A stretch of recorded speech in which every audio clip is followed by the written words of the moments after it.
Hi friends, ఈరోజు మనం చూడబోయే ఈ వీడియోలో ప్రపంచ విజ్ఞానాన్ని మార్చిన ముగ్గురు శాస్త్రవేత్తల గురించి తెలుసుకుందాం. కణాదుడు ఇతడు మొదటిసారిగా అణు సిద్ధాంతాన్ని కనిపెట్టిన శాస్త్రవేత్త.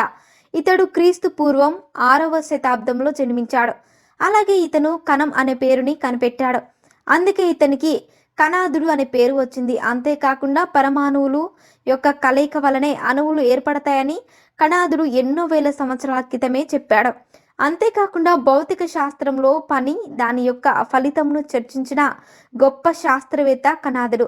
అలాగే పరమాణువు మరియు అణువు అనే పదాలను కూడా కణాదుడే మొదటిసారిగా ఉపయోగించాడు. అలాగే సృష్టిలో ప్రతి పదార్థం సూక్ష్మ కణాలతో ఏర్పడుతుందని కణాదుడు చెప్పాడు.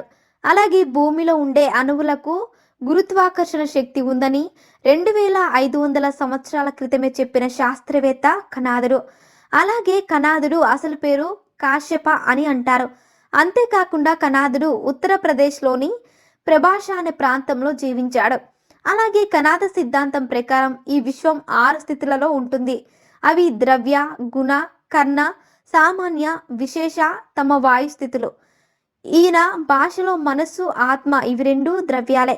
అలాగే ప్రతి ద్రవ్యం కణమేనని కణాదుడు చెప్పాడు. అలాగే అణు సిద్ధాంతాన్ని మొదట కనిపెట్టిన ఈయన గురించి మన ఫిజిక్స్ పుస్తకాలలో కానీ మన చరిత్ర పుస్తకాలలో కానీ ఎక్కడ కనిపించదు. ఇలాంటి మరొక శాస్త్రవేత్త భరద్వాజుడు. ఈయన ఒక వైమానిక శాస్త్రవేత్త. భరద్వాజ్ అని వంశం రామాయణ కాలం నాటి నుంచి ఉంది. ఈయన వంశంలోని అందరూ వైమానిక అస్త్రశాస్త్రాల గురించి బాగా తెలిసిన వారు. వారిలో ఒకరైన భరద్వాజుడు యంత్ర సర్వస్వం, విమాన సంహిత, గృహ విమాన యంత్ర శాస్త్ర గ్రంథాలను రచించాడు. ఆ గ్రంథాలలో విమానం ఎలా ఉండాలి, అలాగే ఒక గ్రహం నుంచి మరొక గ్రహానికి వెళ్ళే విమాన నమూనాలు ఎలా ఉండాలి అనే విషయాల గురించి రాశారు. అలాగే ప్రపంచంలోనే మొదటిసారిగా ఏరోనాటికల్ ఇంజనీరింగ్ పై పరిశోధన చేసిన గ్రంథాన్ని రచించింది భరద్వాజ మహర్షి. అలాగే భరద్వాజ్ మహర్షి రచించిన వైమానిక శాస్త్రంలో యంత్రాలు, అలాగే లోహాలు, పరికరాలను పైలట్స్ ఎలా ఉపయోగించాలి, అలాగే ఈ వైమానిక శాస్త్రంలో పైలట్స్ తెలుసుకోవాల్సిన 32 రహస్యాల గురించి అద్భుతంగా వర్ణించారు. అలాగే ఇప్పటి కాలంలో విమానంలో తీసుకునే ఆహార పదార్థాల గురించి పూర్వకాలంలోనే భరద్వాజ మహర్షి తను రాసిన వైమానిక శాస్త్రంలో వివరించారు. అలాగే భరద్వాజ మహర్షి తను రాసిన వైమానిక శాస్త్రంలో 50కు పైగా విమానాల గురించి రాశారు. అలాగే ఎన్నో సంవత్సరాల క్రితమే వైమానిక శాస్త్రాన్ని రచించిన భరద్వాజ మహర్షి గురించి ఇప్పుడు ఉన్న మన చరిత్రలో అంతగా కనిపించదు. అలాగే మరొక శాస్త్రవేత్త ఆచార్య నాగార్జునుడు. ఈయన రసాయనిక శాస్త్రంలో మంచి శాస్త్రవేత్త. అలాగే ఆచార్య నాగార్జునుడు సీసం మరియు రాగి లాంటి మెటల్స్ ని బంగారం మరియు వెండిగా మార్చే రసాయనిక ప్రక్రియను ఈయన కనిపెట్టారు.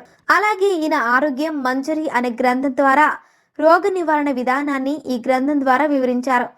ఆచార్య నాగార్జునుడు క్రీస్తు శకం 2వ శతాబ్దానికి చెందినవాడు. అలాగే ఈయన ప్రసిద్ధిగాంచిన బౌద్ధ ధర్మ తాత్వికుడు. ఇతను కనిష్క చక్రవర్తి సమకాలికుడు. మహాయాన బౌద్ధ మతాన్ని ప్రవచించాడు. అంతేకాకుండా ఆచార్య నాగార్జునుడు మాధ్యమిక సూత్రములను రచించాడు. ఈ మాధ్యమిక తత్వము చైనా దేశానికి 3 గ్రంథములుగా వ్యాప్తి చెందింది. ఆచార్య నాగార్జునుడు మహాయానం విశేష వ్యాప్తి చెందడానికి కారకుడు. ప్రజ్ఞ పారమిత సూత్రములు కూడా నాగార్జునుడే రచించాడని అంటారు. నలంద విశ్వవిద్యాలయంలో ఆచార్య నాగార్జునుడు ప్రధానోపాధ్యాయుడిగా పనిచేశాడు. జోడో షింషు అనే బౌద్ధ ధర్మ విభాగమునకు ఆద్యుడిగా కూడా పనిచేశాడు. అంతేకాకుండా ఆచార్య నాగార్జునని 2వ బుద్ధుడని కూడా అంటారు. సో ఫ్రెండ్స్ చూసారుగా ప్రపంచ విజ్ఞానాన్ని మార్చిన ముగ్గురు శాస్త్రవేత్తల గురించి తెలుసుకున్నారు. ఇలాంటి మరిన్ని విషయాలను మీరు తెలుసుకోవాలనుకుంటే వెంటనే మా ఛానల్ని సబ్స్క్రైబ్ చేసుకోండి.